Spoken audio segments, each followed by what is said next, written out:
अखंड ज्योति नवंबर 2022। शीर्षक है युग प्रवाह की मूर्तिमान प्रेरणा। पूज्य गुरुदेव जैसा मैंने देखा समझा भाग 2। गुरुदेव एक व्यक्ति के रूप में नहीं, एक दर्शन के रूप में जिए।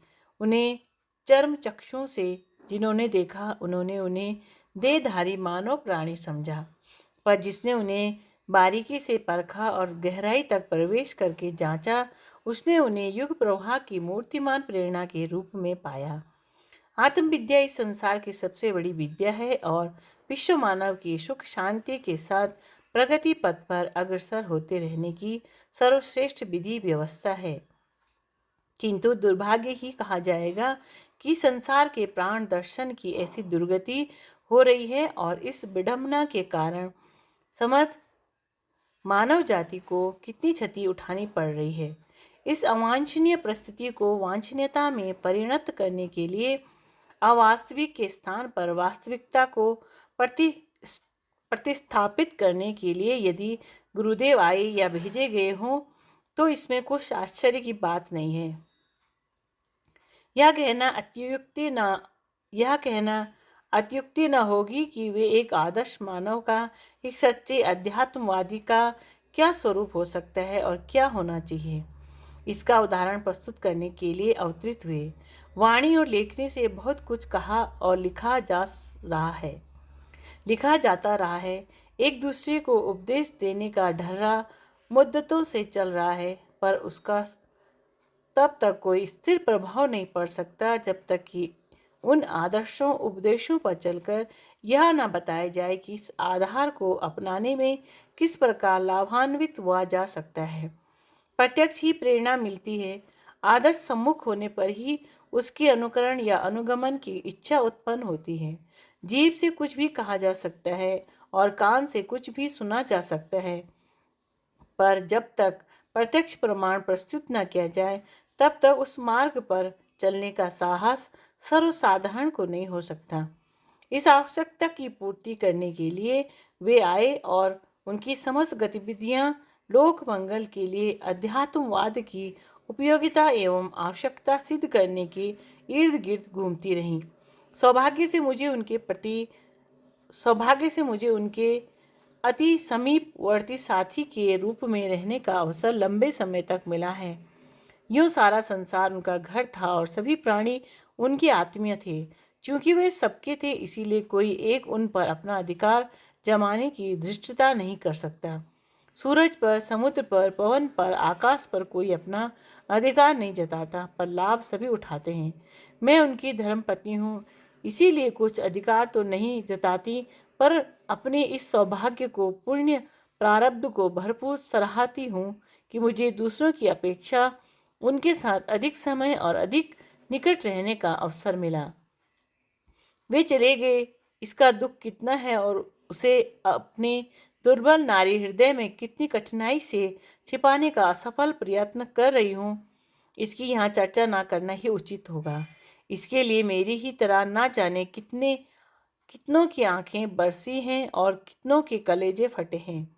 उनके चले जाने से कितनों ने अपने को अनाथ असहाय समझा है। उन्हीं में से एक मैं भी हूँ। अधिक समीप रहने का अधिक सौभाग्य मिलने से विच्छों की अपेक्षाकृत कुछ अधिक अंतर व्यथा मुझे सहनी पड़ रही है। उस कसक को छिपाना इसलिए पड़ रहा है कि अपनी 50 लाख संतानों की देखभाल रखने और स्नेह से सींचते रहने की जिम्मेदारी मेरे दुर्बल कंधों पर छोड़कर गए हैं। इसमें त्रुटि न आने पावे। इन दिनों उनकी याद जब आती है तो पेट बुरी तरह ऐंठता है और लगता है कि इतनी तड़फन सह सकना इस शरीर में रहते शक्य न होगा। फिर भी चूंकि कर्तव्य ही है, उस महामानव के रोपित उद्यान के 50 लाख पेड़ पौधों को, जिनमें अभी समर्थता नहीं आई है, उन्हें स्नेह सिंचित रखने को अभी जीना भी पड़ेगा और कुछ करते रहना भी पड़ेगा। इसीलिए शरीर और मन को संभाले भी रहना है। आत्मनियंत्रण की यह परीक्षा मुझे सीता की अग्नि परीक्षा सी इन दिनों भारी पड़ रही है। शरीर को आग में झोंकना उतना कठिन नहीं है जितना हर घड़ी अंतर की जलन में जलना। समीपता का जितना अमृत पिया, उसका बदला उस बिच्छू विष के रूप में पीना पड़ रहा है। अति के इन दोनों शिरों का तालमेल बिठा सकना और संतुलन कायम रख सकना इन दोनों बहुत भारी पड़ रहा है। फिर भी इतना धैर्य विवेक तो मिल ही रहा है जिसके आधार पर कंधों पर लदे हुए उत्तरदायित्वों का वहन करने के लिए गिर पड़ने की स्थिति में अपने को बचाए रख सकूं। गुरुदेव की यूं मैं धर्म पत्नी समझी जाती हूँ, पर वस्तुतः उनकी एक सौभाग्यशालिनी शिष्य ही हूँ। उन्हें पति के रूप में नहीं, देवता के रूप में देखा। वस्तुतः वे थे भी इसी योग्य। उन्हें इसके अतिरिक्त और कुछ समझा भी नहीं जा सकता। कोई अपनी गंदी आंखों से उन पर भी गंदगी थोपे, यह बात दूसरी है, पर जब भी कोई निष्पक्ष समीक्षक की दृष्टि से उनका अन्वेषण विश्लेषण करेगा, तब उन्हें मनुष्य शरीर में विचरण करने वाला एक देवता ही पाएगा। मनुष्य में देवत्व का उदय करना, यही तो अध्यात्म है। इस तत्व ज्ञान का व्यावहारिक दर्शन क्या हो सकता है? इसका प्रत्यक्ष स्वरूप सर्वसाधारण के सम्मुख प्रस्तुत करने के लिए ही वे आए और जिए। इसी के लिए उनकी हर सांस, हर विचारणा, हर क्रिया और हर उपलब्धि नियोजित रही। उन्हें समझना वस्तुतः आत्मदर्शन को समझने के बराबर ही है। उनका जीवन एक खुली पुस्तक है जिसे यदि युग गीता का नाम दिया जाए तो उचित ही होगा। आज के तम साक्षण वातावरण को हटाने घटाने के लिए क्या किया जाना चाहिए, उसका उद्बोधन करना ही उनके क्रियाकलाप का एक महत्वपूर्ण पक्ष था। उन्हीं पृष्ठों का अनावरण उनकी अनुपस्थिति में अपनों से अपनी बात स्तंभ के अंतर्गत करते रहने का मैंने निश्चय किया है। इस अंक में उनके उस प्रत्यक्ष स्वरूप की थोड़ी सी चर्चा की गई है जिससे सर्वसाधारण का मोटे तौर पर परिचय रहा है। उन्हें एक सहृदय सज्जन और तप साधना संलग्न ब्रह्मवेत्ता समझा जाता रहा है, और लोग यह समझते रहे हैं कि उनकी तप साधना का लाभ कोई भी बिना हिचक उठा सकता है। सो उठाया भी गया। अभावों, संकटों, उलझनों, अवरोधों से निपटने में सहायता प्राप्त करने के लिए अनेक उनके पास आए। सो ना कोई खाली हाथ गया, न निराश। जटिल प्रारब्धों को पूर्णतः समाप्त कर देना तो एकमात्र ईश्वर के हाथ में ही हो सकता है। मनुष्य तो अपनी सामर्थ्य भर दूसरों की सहायता ही कर सकता है। सो उन्होंने इस संदर्भ में सदा असीम हृदयता और उदारता का ही परिचय दिया। हर किसी ने पूरा अधूरा कुछ न कुछ सहयोग अवश्य पाया। जिनकी आवश्यकता पहाड़ जितनी भी थी, पर टीले जैसी सहायता मिलने से संतुष्ट हुए। पर जिसने यह देखा कि उपलब्ध अनुदान भी कितना बड़ा था और उतना भी न मिलने पर कितनी विपत्ति का सामना करना पड़ता है, वे उतने से ही संतुष्ट रहे। चर्चा न करने का प्रतिबंध था, पर मन की बात सदा छिपाए रहना मानसिक दुर्बलता को देखते हुए सब अंशों में संभव नहीं। सो उपलब्ध अनुदानों की चर्चा चर्चा एक से दूसरे के कानों में पहुंचती रही है, और इस आकर्षण में उनसे अधिक व्यक्ति उनके पास आते रहे। जिससे जिसकी संख्या का लेखा जोखा रखा जाए तो उसे अनुपम एवं अद्भुत ही कहा जा सकता है। 50 लाख तो उनके दीक्षित शिष्य हैं। संपर्क साधने वालों और लाभान्वित होने वालों की संख्या करोड़ों में गिनी जा सकती है। उदार, अनुदानी और संत तपस्वी के रूप में उन्हें मोटे तौर पर समझा जाता रहा है। कई बार कुपात्रों को सहायता न करने के लिए मैंने कहा तो उन्होंने इतना ही कहा, बार बार काटने वाले बिच्छू को भी पानी में बहने डूबने से बचाना संत का धर्म है। अनुचित लाभ उठाने के इच्छुक अपनी आदत से पीछे नहीं हटते, तो मैं ही क्यों अपनी सहायता को सीमाबद्ध करूं।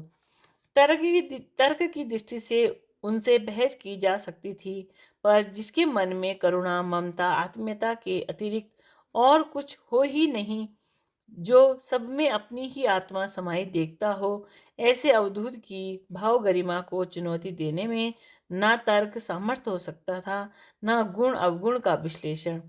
वस्तुतः वे इन परिधियों से बहुत आगे निकल चुके थे। सो किसी ने पात्र की चर्चा की भी और समझाने रोकने का प्रयत्न भी किया तो कुछ परिणाम न निकला। परिणाम स्पष्ट है। उनकी इस महानता में तपश्चर्या जितनी सहायक हुई, उससे 1000 गुनी प्रभावी और आंतरिक निर्मलता और निर्बाध उदारता। जीवन साधना के इन दोनों पक्षों के आधार पर ही वे गरुड़ की तरह ऊंचे आकाश में उड़ चलने में सफल हो सके। विश्लेषण करने वाले देखते हैं कि उनकी अधिकतम उपासना 6 घंटे नित्य थी।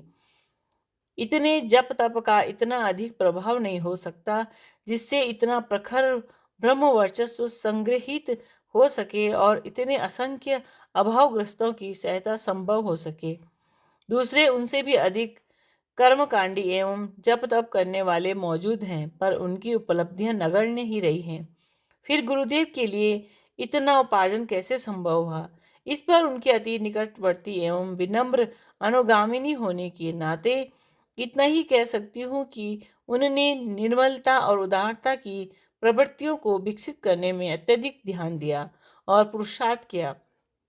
अपने व्यक्तित्व को उर्वर क्षेत्र की तरह विकसित करने में यदि इतनी सतर्कता न बढ़ती होती तो संभवतः उनके 24 वर्षों के 24 गायत्री महापुष्चरण तथा सामान्य समय के जप तप उतने प्रभावी न हो सके होते जितने की देखे और पाए गए। गुरुदेव चले गए। दूर जाने पर उनका अधिक अन्वेषण विश्लेषण हम सबके लिए अधिक संभव हो सकेगा।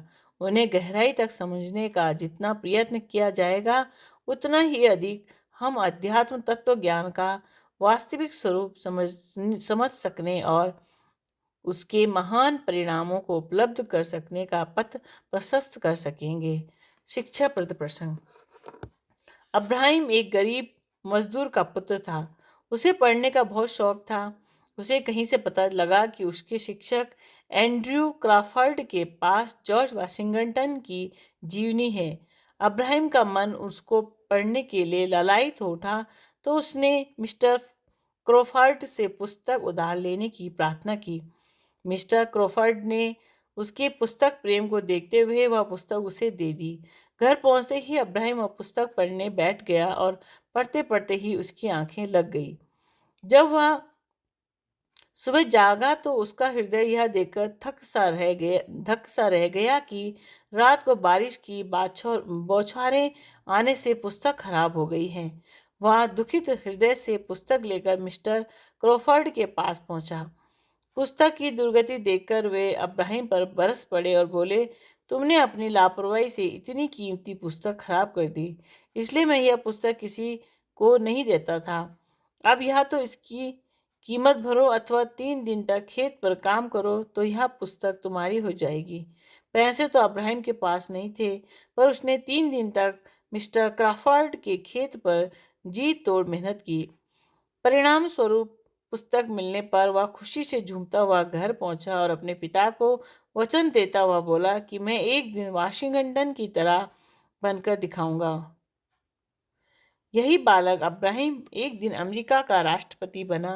राधे कृष्ण।